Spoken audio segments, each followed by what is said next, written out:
새해마다 모든 그리스도인들이 가지는 바람이 있습니다.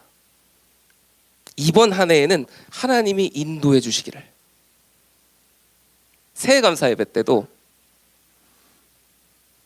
많은 분들이 기도를 적어서 이제 내실 때 이 제목이 빠지지 않았어요. 이번 한 해에는 주님이 인도해 주시기를. 오늘 새해를 시작하며 함께 생각해 보려고 하는 것이 이것입니다. 우리는 그토록 매년 갈망하고 있는 하나님의 인도하심을 실제로 경험하고 있습니까? 정말로 주님은 나를 인도하고 계십니까? 주님의 인도하심이라는 것은 실제입니까? 아니면 그것을 매년 갈망만 늘 하고 있을 뿐 하나님의 인도하심을 전혀 느끼지 못하고 살아가고 있습니까? 오늘 우리가 이것을 심각하게 생각해 보자는 겁니다. 하나님의 인도하심이라는 것은 대체 무엇일까요? 어떤 것을 의미하는 것일까요? 내가 기도할 때 하나님이 알지 못하는 사실을 깨닫게 해주시는 것일까요? 오른쪽이 아니라 야 왼쪽으로 가야 돼. 그렇게 들리는 것이 하나님의 인도하심일까?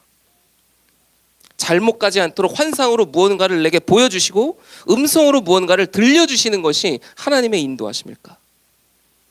만일 진짜 그런 것만이 하나님의 인도하심이라면 우리 중에 하나님의 인도하심을 받는 사람들은 몇이나 될까?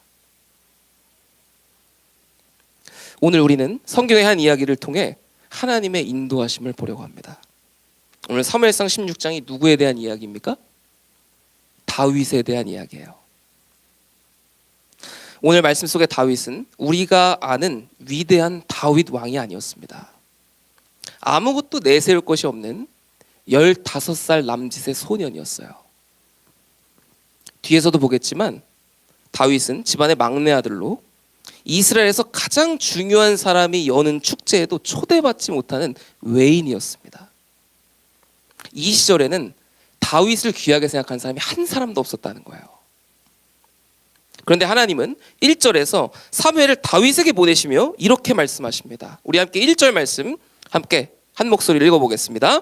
내가 너를 베들레헴 사람 이새에게로 보내리니 이는 내가 그의 아들 중에서 한 왕을 보았느니라 하시는지라.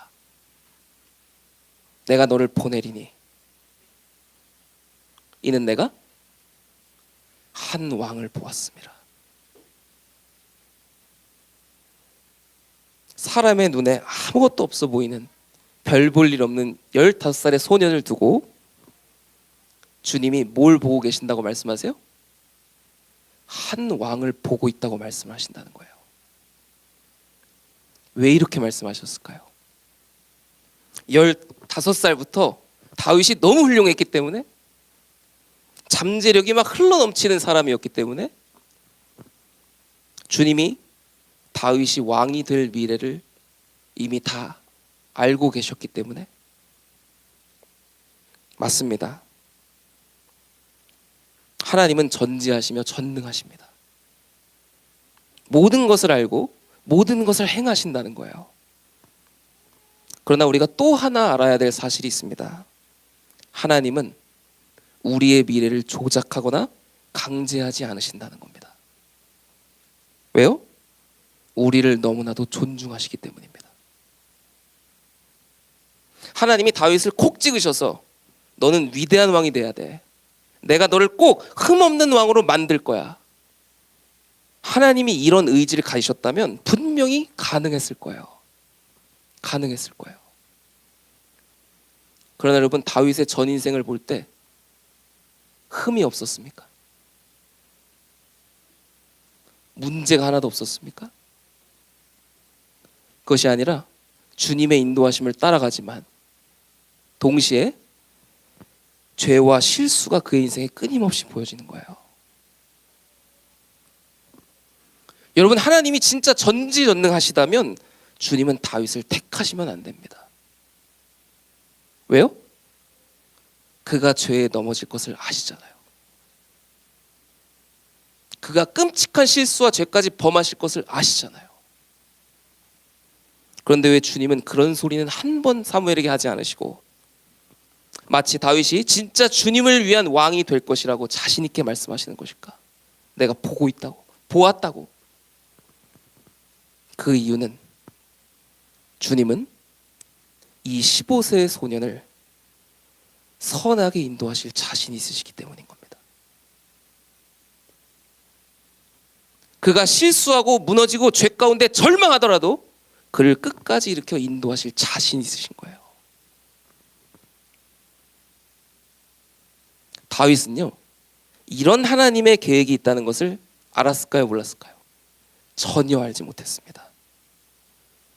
사무엘에게 기름 부음을 받는 순간에도 주님이 어떤 일을 위해서 나를 택하셔가지고 기름을 부으셨다고 생각했지, 자신을 이스라엘의 거룩한 왕으로 세우실 것이다, 성경에서 계속해서 회자되는 주님을 위한 왕으로 세우실 것이다, 이러한 사실은 전혀 알지 못했다는 거예요. 왜 그러냐면 주님이 그렇게 다윗에게 말씀하신 적이 없었거든요. 다윗은 알지 못합니다. 그런데 주님은 그를 왕으로 세울 것을 계획하시는 거예요. 무엇이 시작됐어요? 하나님의 인도하심인 거예요. 다윗은 계속 알지 못해요. 한참 후에야 사람들의 말을 듣고 알아채기 시작합니다. 주님이 나를 왕으로 세워가시는구나.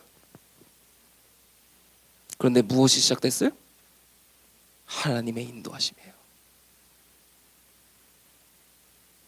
성경의 증언대로 주님이 예나 지금이나 변함이 없으신 분이시라면 주님은 사람을 어떻게 인도하실까? 특별하게 듣게 하시고 보게 하시고 깨닫게 하실까요? 그런 경우도 있겠지만 오늘 우리가 말씀 가운데 믿어야 하는 것은 우리가 인지하지 못한 때부터 하나님은 우리를 인도하고 계신다는 것입니다. 그것이 하나님의 인도입니다. 주님은 지금도 우리를 인도하고 계십니다. 그 사실을 우리가 믿어야 되는 거예요. 정말 주님이 살아계신 하나님이시라면 주님은 우리를 인도하시는구나. 다윗에게서 왕을 보신 것처럼 주님이 우리를 하나님이 만들어 가실 최상의 모습으로 바라보고 계시는 거예요. 그렇게 우리를 인도하시려고 수많은 것들을 동원하시고 오늘도 예배의 자리로 나아오게 하셨다는 것입니다. 우리가 그 사실을 알아채지 못할 뿐이죠. 2026년 나를 창조하시고 나를 완전하게 지으신 하나님이 나를 인도하고 계신다는 것을 믿을 수 있는 우리 은혜의 강 모든 성도들 되시기를 주님의 이름으로 축복합니다. 다윗이 몰라도 하나님의 인도는 시작된 거예요. 여러분, 다윗 한 사람을 위해서 나라의 지도자가 움직여요. 이 주님의 말씀을 듣고 사무엘이 베들레헴으로 향하는 겁니다. 그리고 이세 아들들을 만나는데 우리는 이 장면을 오디션 프로그램처럼 상상을 하는 거예요. 콘테스트를 하는 것처럼 사무엘이 이렇게 심사위원으로 딱 이렇게 앉아 있으면은 이세 아들들이 한 사람씩 지나가면서 야, 누가 왕일까? 이렇게 쳐다봤다고 생각을 하는 거죠.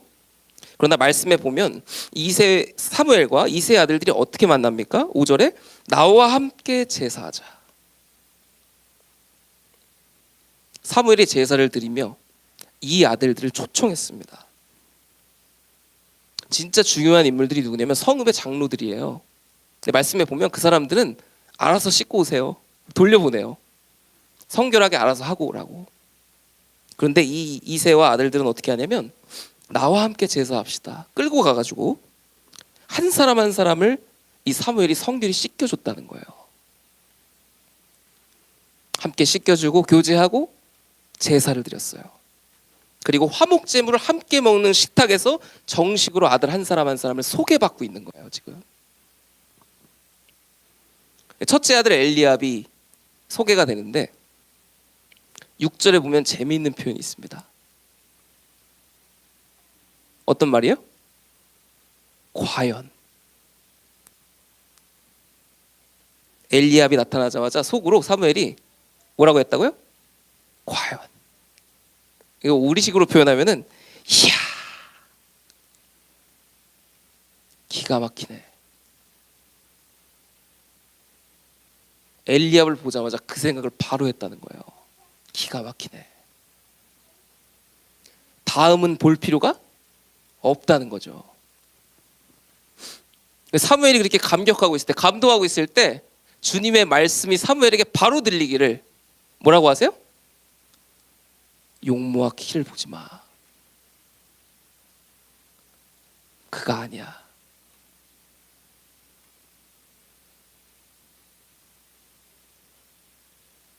주님이 바로 사무엘이 바라보고 있는 그가 아니라고 말씀을 하세요. 여러분, 오늘 우리는요, 이 말씀을 듣게 된 사람이 사무엘이라는 걸 잊으면 안 돼요. 사무엘이 어떤 사람입니까? 주님의 말씀을 수없이 들어온 사람이에요. 이스라엘에서 사무엘보다 주님을 잘 아는 사람이 있을까요? 주님께 가장 가까운 자였어요. 은퇴할 나이가 되어서 수많은 사람을 만나고 교제한 경험이 있는 이스라엘의 어른인 거예요. 별별 사람을 다 만나보지 않았을까요? 그런데 이 어른을 엘리압이 감동시켰다는 거예요. 등장만으로. 얼마나 대단한 사람이에요. 여러분, 궁금해지지 않습니까? 도대체 어떻게 생겼길래 이 사무엘이 등장 하나만으로 이야, 주님이 쓰실 사람이구나, 여기 있구나, 하나님이 이 사람에게 기름 부으라고 나를 여기 보내셨구나, 이 생각을 바로 했을까? 여러분, 이 말씀을 드리는 이유는 인간적으로 볼 때 사무엘의 눈이 틀렸다 안 틀렸다? 틀리지 않았다는 거예요. 엘리압은 누가 보더라도, 영적인 사람이 보더라도 주님이 택할 사람이었어요. 자세가 좋아 보였어요. 그의 중심이 훌륭해 보였어요.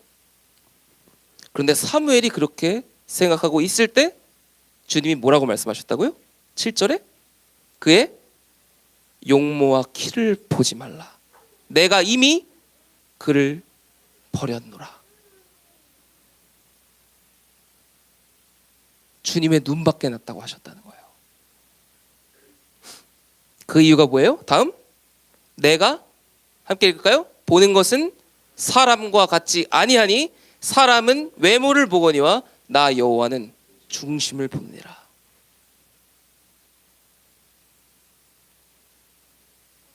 뭘 보시고 이 엘리압이 아니라 그랬다고요?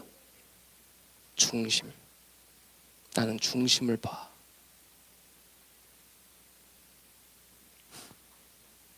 여러분, 지금 엘리압이 무엇을 하고 있습니까?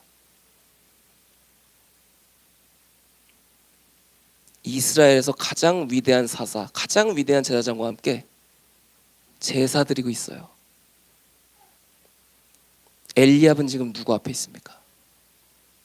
주님 앞에 있는 거예요. 사무엘이 인정할 만큼 잘하고 있는 거예요. 그런데 주님은 그 순간에 보셨다는 거예요. 무엇을 보신 거예요? 그의 마음에 주님이 없다는 것을 보신 거예요. 제사를 드리고 있는 중에도, 예배를 드리고 있는 중에도 그의 마음의 중심이 주님을 향하고 있지 않았다는 것을 주님이 보신 거예요. 사람은 몰라도 예배를 받으시는 하나님은 아셨다는 거예요. 사무엘이 엘리압을 보고 좋게 보고 생각하고 있을 때 왜 주님은 그를 버렸다고까지 말씀하실까? 여러분, 이렇게 표현하기가 쉽지 않아요. 어떻게 표현해야 맞아요? 그는 아니야. 좀 더 생각해 봐야 돼. 다른 인물이 있어. 이렇게 말씀하실 수 있잖아요. 근데 하나님이 질색을 하시는 거예요. 내가 그를 버렸노라. 그는 아니야. 왜 그러냐? 엘리압이 상기시키는 인물이 있는 거예요. 누구예요? 주님이 폐위시키신 사울을 상기시킨 거죠. 사무엘에게 뭘 보지 말라 그랬어요? 용모와 키를 보지 마. 그걸 갖춘 사람이 누구였어요? 사울이에요. 사무엘은 이스라엘의 다음 왕을 상상하면서 이 사울을 대체할 사람을 생각한 거예요.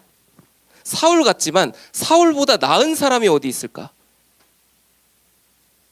그러나 주님이 찾는 사람은 사울 같은 사람의 유형이 아니었다는 거예요. 다른 유형의 사람을 주님은 찾으셨다는 것입니다. 그게 누구였어요? 다윗. 여러분, 사울 같은 유형이 있고 다윗 같은 유형이 있어요. 제가 오늘 이거 단어 설정하면서 염려되는 거는 이렇게 여러분 놀리시면 안 돼요. 너는 사울 같은 유형이야. 놀리시지 않길 축복합니다. 잘 알고 우리는 다 뭐예요? 다윗 같은 유형을 향하면 되는 거예요. 여러분, 사울 같은 유형이 있고 다윗 같은 유형이 있어요. 그럼 이 둘은 무슨 차이일까? 이 두 사람은 이스라엘의 왕이라는 공통점이 있어요. 그러나 근본적으로 뚜렷이 구분되는 차이점이 있는 거예요. 사울이라는 이름의 뜻이 무엇입니까? 요구하여 얻은 사람이라는 뜻입니다. 사울은 백성들이 요구해서 얻은 왕이에요. 사무엘상 8장 22절에 보면 주님은 이렇게 말씀하십니다. 그들의 말을 들어 왕을 세워주라. 직역하면은 그들을 위해 왕을 세워주어라. 그들을 위해. 사울은 어떤 왕이냐면 그들을 위해 세운 왕이에요. 사람을 위해 세운 왕이래요.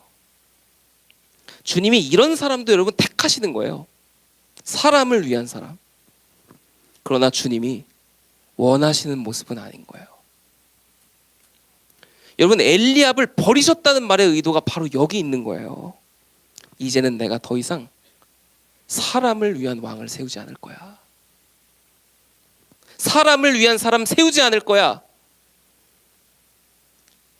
그렇다면 이제는 누구를 세우시든가? 다른 유형이 필요한 거예요. 무슨 유형일까요? 우리 16장 1절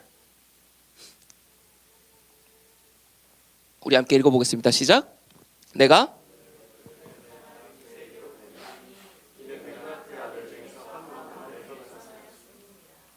개역 한글로 보면 내가 그의 아들 중에서 한 왕을 예선하였다. 근데 원어 성경과 이 1절을 대조해 보면요, 이 번역에 한 단어가 빠져 있어요. 이 단어를 포함시켜 번역한 구절이 3절인데 우리 3절을 같이 읽어볼까요? 시작. 이새를 제사에 청하라. 내가 내게 행할 일을 가르치리니 내가 내게 알게 하는 자에게 나를 위하여 기름을 부을지니라. 그들을 위하여 왕을 세우지 아니하고 누굴 위해서요? 나를 위하여, 주 여호와를 위하여. 1절의 뜻은 이런 말입니다. 내가 나를 위한 왕을 예선하였다. 사울과 엘리압처럼 겉사람만 나를 향해 있는 자들이 아니라 속사람이 나를 위해 있는 자들, 주님을 위한 자들을 찾으셨다고, 주님을 위한 사람을 찾으셨다고 주님이 감격하고 계시는 거예요. 여러분, 2026년 우리의 예배가 사울의 예배와 엘리압의 예배가 되지 않기를 주님의 이름으로 기원합니다. 여러분, 나 자신을 위한 예배를, 나 자신을 위한 제사가 아니라 우리의 예배는 주님을 위한 예배, 주님을 위한 제사가 되어야 하는 거예요. 주님께 마음이 없는 사울을 폐위시켰음에도 사무엘이 엘리압을 바라보니까, 오늘 내용을 알고 나니까 왜 질색하셨는지가 보이잖아요. 사무엘아, 이제는 아니야. 이제는 나를 위한 왕을 세울 것이다. 여러분, 오늘 첫 예배, 오늘 첫 시작이 중요하잖아요. 여러분에게 권면하고 싶은 것이 있습니다. 우리 함께 따라해 볼까요? 이제 주님을 위해 살아보자. 할렐루야. 주님을 위한 삶을 살아보자는 거예요. 주님이 우리 삶을 보시면서 감격할 만한 2026년 한번 보내보자는 것입니다. 그러려면 우리가 더 깊숙이 알아야 됩니다. 도대체 주님이 다윗의 무엇을 보고 감격하신 것일까? 주님이 보셨다는 중심이 도대체 무엇을 의미하는 것일까? 사무엘상에는 그런 내용이 없습니다. 사무엘상은 다윗이 처한 상황만을 우리에게 보여주고 있어요. 이세 아들 중에 기름 부을 자가 없어서 사무엘이 아들이 더 없냐 이렇게 물었을 때 아버지인 이세가 다윗을 이렇게 칭합니다. 우리말로는 막내, 그러니까 말째가 있습니다. 이렇게 돼 있는데 원어로는 the smallest, 가장 작은 자가 있습니다. 이렇게 표현하는 거예요. 쉽게 말해 뭐냐면 가장 어린 놈 하나 있어요. 근데 왜 그러시죠? 여러분, 이 말이 이 아들 신경 써달라는 거예요? 이 아들 하나도 중요하지 않으니까 신경 꺼달라는 거예요. 신경 꺼달라는 말이에요. 없는 사람으로 치라고. 여러분, 나라에 제일 가는 지도자가 와서 제사를 드리며 자신과 아들들을 초청하는데 이새가 순수한 마음으로 갔을까요? 저라면 순수하게 가지 않았을 것 같아요. 내 아들들 좀 눈여겨봐 주시기를, 한 사람이라도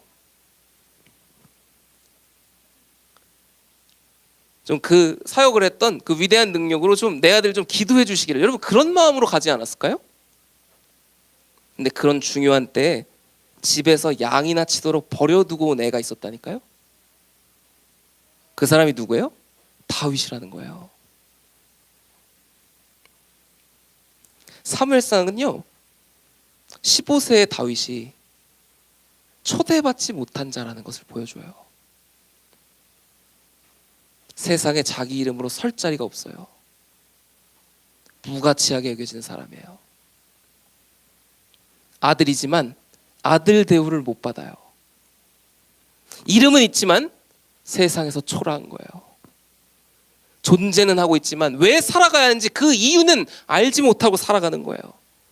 여러분, 환경과 상황만을 볼 때 여러분 무엇이 보이십니까? 왕이 보이십니까? 왕이 뭐예요? 행복하게 살아갈 여지조차 보이지 않는 거예요. 그런데 성경은요, 이때 이 순간에 다윗이 하나님께 어떤 말들을 했는지를 우리에게 기록하고 있는 거예요. 여러분, 이때 다윗이 쓴 시가요 10편, 23편, 19편, 8편 이런 시들입니다. 여러분, 15세 소년이 표현하기로 내 삶이 사망의 음침한 골짜기 같다. 여러분, 정상이에요 이거? 여러분, 청소년기 때 그렇게 만약에 막 여러분 기도편지 쓰고 이랬으면 부모님이 여러분 병원에 데려가실 수도 있어요. 정상이 아니에요. 중학생이 이 표현을 해요. 사망의 음침한 골짜기 같다고 내 삶이. 원수 같은 자들이 있다고 말해요. 죽겠다고 말해요. 그러나 그 말만 해요? 진짜 힘들었다는 말만 해요? 이렇게 말하는 거예요. 그러나 내가 죽음 아래에 다닐지라도 두렵지 않습니다. 다윗은요, 그 현실의 아픔이 싫지 않은데, 내 삶이 정말로 어려운데 내가 나아갈 힘이 있다고 얘기하는 거예요. 그럼에도 불구하고 고통과 고난을 이겨내는 힘이 있다고 말을 하는 거예요. 여러분, 질문은 뭐냐면요, 똑같이 고단한 삶을 살아가고 있는 우리에게도 이런 힘이 있느냐는 거예요. 2025년 여러분, 우리가 얼마나 많이 넘어졌어요? 얼마나 많이 좌절했어요? 때로 얼마나 여러분 우리가 스스로 내가 정말 무가치하다고 느끼고, 때로 여러분 얼마나 우리가 이런 일이 벌어지는 걸 보면서 하나님을 원망했습니까? 왜 나에게 이런 상황과 이런 문제를 주셨냐고, 왜 이런 사람들을 겪게 하시냐고 여러분 우리가 얼마나 많이 고백합니까? 여러분, 오늘 우리가 잘 알아야 합니다. 주님은 우리 인생에 문제가 없을 것이라고 말씀하신 적이 없습니다. 거꾸로 뭐라고 말씀하시냐면 우리 인생에 문제가 늘 있을 것이라고, 그렇기에 대비해야 한다고 말씀하셨어요. 우리는요, 모래 위에 집을 짓지 말고 반석 위에 집을 지라고 말씀하신 그 말씀을 다 합니다. 그렇죠? 여러분, 그런데 지어요, 안 지어요? 반석 위에 지어요, 안 지어요? 안 짓는 거예요. 왜 그렇게 애써서 우리가 반석 위에 져야 하는지를 모르기 때문이에요. 예수님이 왜 반석이 필요하다고 하십니까? 마태복음 7장 25절 읽어볼까요? 비가 내리고 시작. 비가 내리고 창수가 나고 바람이 불어 그 집에 부딪히되. 모든 인생에는 비가 내릴 때가 오고 나를 집어삼키는 물이 밀려 들어올 때가 온다는 거예요. 내가 아무리 쌓아놓더라도 바람이 불어서 순식간에 모든 것을 날려버릴 때가 온다는 거예요. 주님은 그 순간을 대비하라고 그 힘을 버틸 수 있는 반석이 필요하다고 우리에게 말씀하신 거예요. 분명히 다윗의 인생에 비가 내리고 있는데, 창수가 닥쳤는데, 바람이 부는데 왜 다윗은 우울증에 빠지지 않았을까? 사망의 음침한 골짜기를 매일 걸어다녀도 왜 죽고 싶다는 생각을 하지 않았을까? 시편 23편은 우리에게 다윗을 버티게 한 반석이 무엇인지를 증언하는 거예요. 분명히 다윗은 부족해요. 지쳐 있어요. 그런데 말하기를 이렇게 말해요. 여호와는 나의 목자시니 내게 부족함이 없으리로다. 부족해요, 안 부족해요? 부족해요. 그런데 다윗은 부족함이 없다고 말해요. 삶이 너무 고단해요. 지쳐 쓰러질 것 같아요. 그런데 말하기는 그가 나를 푸른 풀밭에 누이시며 쉴 만한 물가로 인도하시는도다. 내가 사망의 음침한 골짜기로 다닐지라도 해를 두려워하지 않을 것은 주께서 나와 함께 하심이라. 다윗은 여러분 이렇게 말하는 거예요. 주님, 나 진짜 힘들어요. 주님, 나 진짜 쓰러질 것 같아요. 그런데 주님, 나는 그래도 설 수 있어요. 주님이 나와 함께 하시잖아요. 다윗은 자신의 반석이, 내 버틸 힘이 주님이라고 고백했어요. 주님이 나와 함께 하신다는, 나를 인도하시는 믿음이 그에게 진짜 힘이 되었다는 거예요. 허구가 아니라, 말뿐인 고백이 아니라 그 믿음이 진짜 다윗에게 힘이 되었다는 것입니다. 주님이 자신을 위한 사람으로 왜 다윗을 택하셨을까? 도대체 보시고 뽑으셨다는 중심이란 도대체 무엇일까? 비가 내리고 창수가 나고 바람이 부는 중에도 중심에 누가 있어요? 주님이 계시는 거예요. 주님의 함께 하심을 믿는 신뢰의 자세인 거예요. 주님이 나를 인도하고 계신다는 것을 포기하지 않는 믿음. 하나님은 그것을 보신 거예요. 다윗은요, 여러분 이어서 이렇게 기도합니다. 우리 3절 말씀 함께 읽어보겠습니다. 내 영혼을 시작.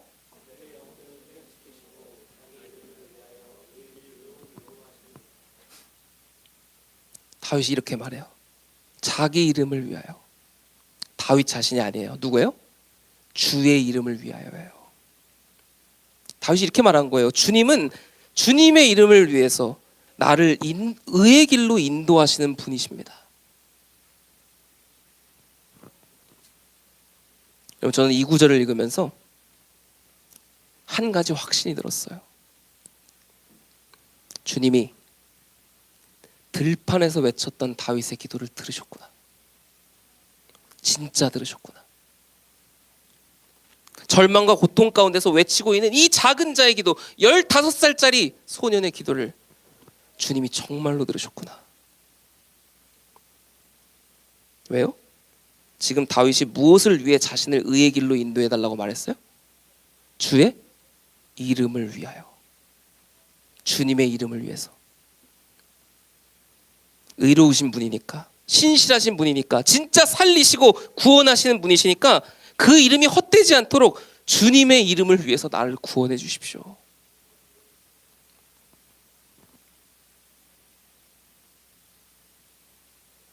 다시 사무엘상으로 넘어와서 사무엘을 다윗에게 보내시며 하나님이 뭐라고 말씀하십니까? 사무엘아, 내가 나를 위하여 왕을 세울 것이다. 다윗의 기도와 내용이 이어지는 거예요. 주를 위하여 나를 구원해 달라는 이 기도를 들으시고 하나님이 나를 위하여 사람을 뽑겠다고 말씀하신 거예요. 저에게는 이 하나님의 말씀이 이렇게 읽혀요. 나를 중심에 두고 있는 저 소년의 기도가 헛되지 않도록 내 이름을 위하여 그를 세울 것이다.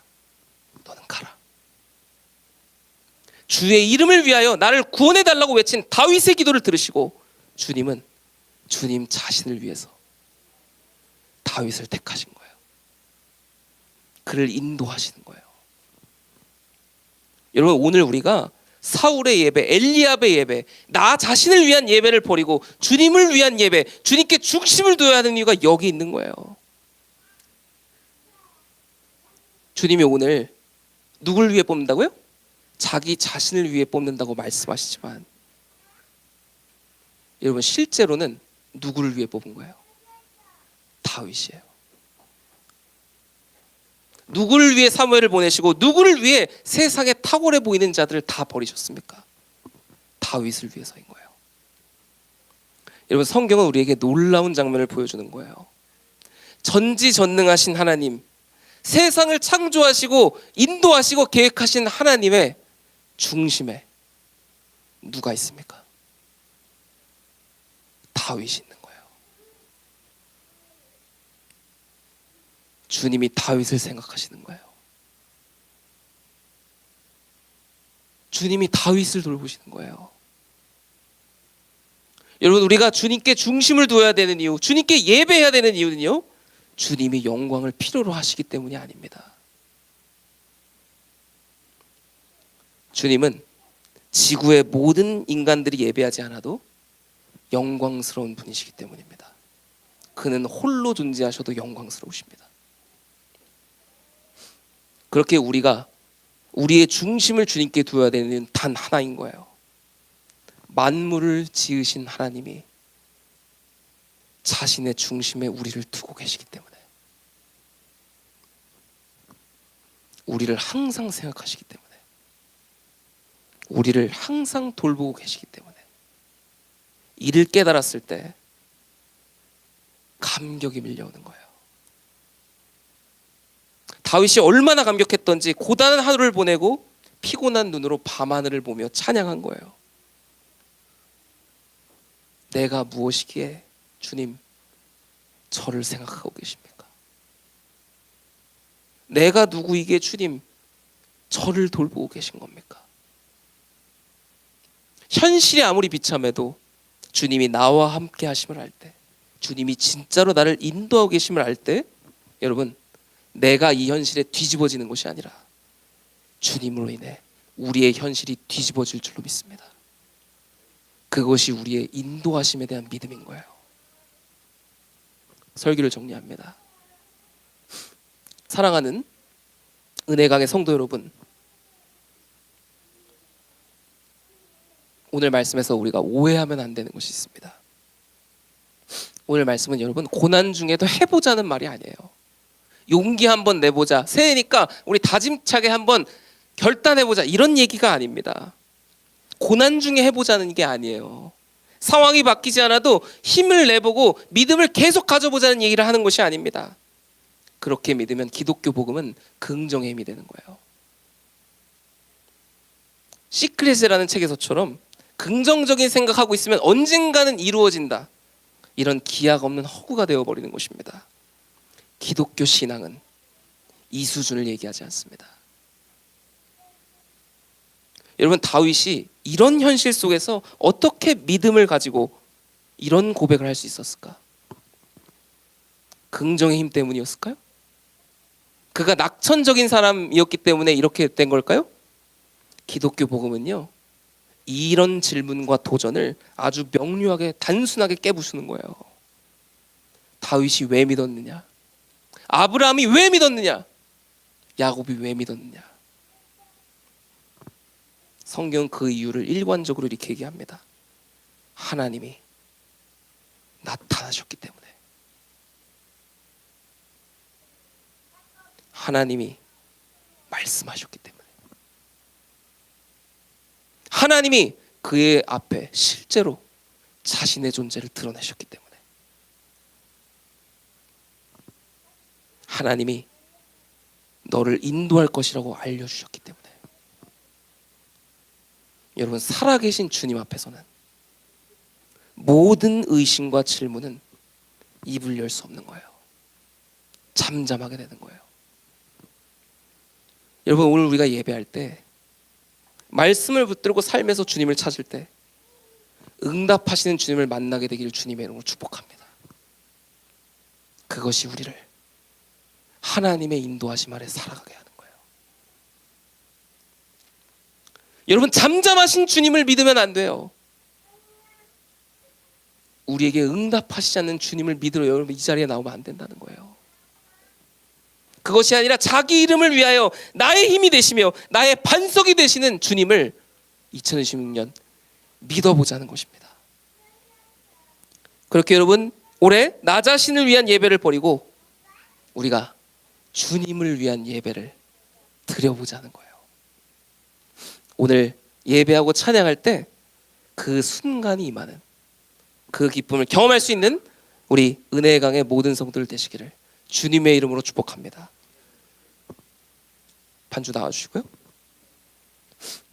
오늘 우리가 시편 8편 함께 찬양할 텐데 다 같이 일어나서 함께 여러분 마음으로 한번 우리 하나님을 찬양해 봅시다.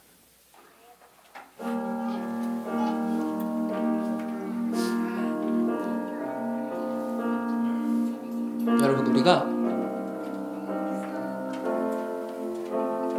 하나님이 지금 우리의 찬양을 듣고 계신다는 믿음으로 찬양해야 합니다. 우리는 허구이신 주님을 믿지 않습니다. 살아계셔서 우리를 중심에 두고 계시는 하나님을 믿는 것입니다. 오늘 다윗처럼 고백하며 기도할 때 나를 생각하시는 주님의 마음이 우리 마음에 새겨질 줄로 믿습니다. 나를 돌보시는 주님의 말씀이 우리의 깊숙한 곳, 어두운 곳까지 임할 줄로 믿습니다.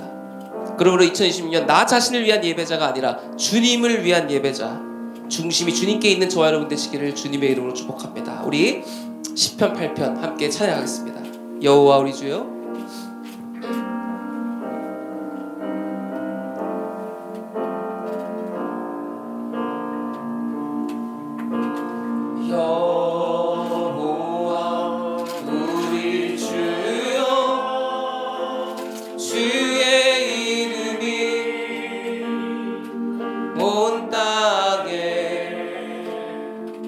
어찌 그리 아름다운지요, 어찌 그리 아름다운지요. 여호와 우리 주여, 주의 이름이 온 땅에 어찌 그리 아름다운지요, 어찌 그리 아름다운지요. 주의 손가락으로 지으신, 주의 손가락으로 지으신 주의 하늘과 주가 베푸신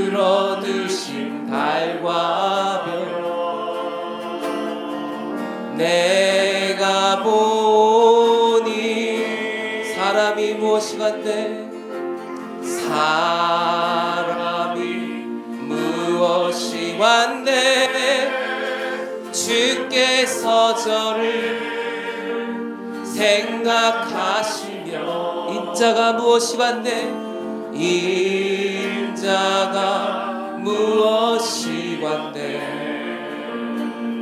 저를 권고하시나이까. 여호와 우리 주여 여호와 우리 주여 주의 이름이 온 땅에 어찌 그리 아름다운지요 어찌 그리 아름다운지요. 주의 손가락으로 지으신 주의 손가락으로 지으신 주의 하늘과 주가 베풀어 두신 달과 별 주가 베풀어 두신 달과 별 내가 우리 입술로 고백합니다. 사람이 무엇이 간데 사람이 무엇이 간데 주께서 저를 생각하시며 인자가 무엇이 간데 인자가 무엇이 저를 권고하시나이까 저를 권고하시나이까. 사람이 무엇이 간데 사람이 무엇이 간데 주께서 저를 생각하시며 인자가 무엇이 간데 저를 권고하시나이까. 여호와 우리 주여 주의 이름이 온 땅에 어찌 그리 아름다운지요 어찌 그리 아름다운지요. 오늘도 살아계셔서 우리에게 응답하시는 하나님, 주님이 우리를 얼마나 생각하시는지를, 주님이 얼마나 우리를 돌보시려는지를 오늘 말씀을 통해 깨닫게 해주심에 감사드립니다. 이제 하나님이 우리를 인도하고 계심을 믿사오니 넘어지고 흔들릴 때마다 우리를 붙잡아 주시기를 기도합니다. 우울과 절망의 자리에서 우리를 건져내 주시옵소서.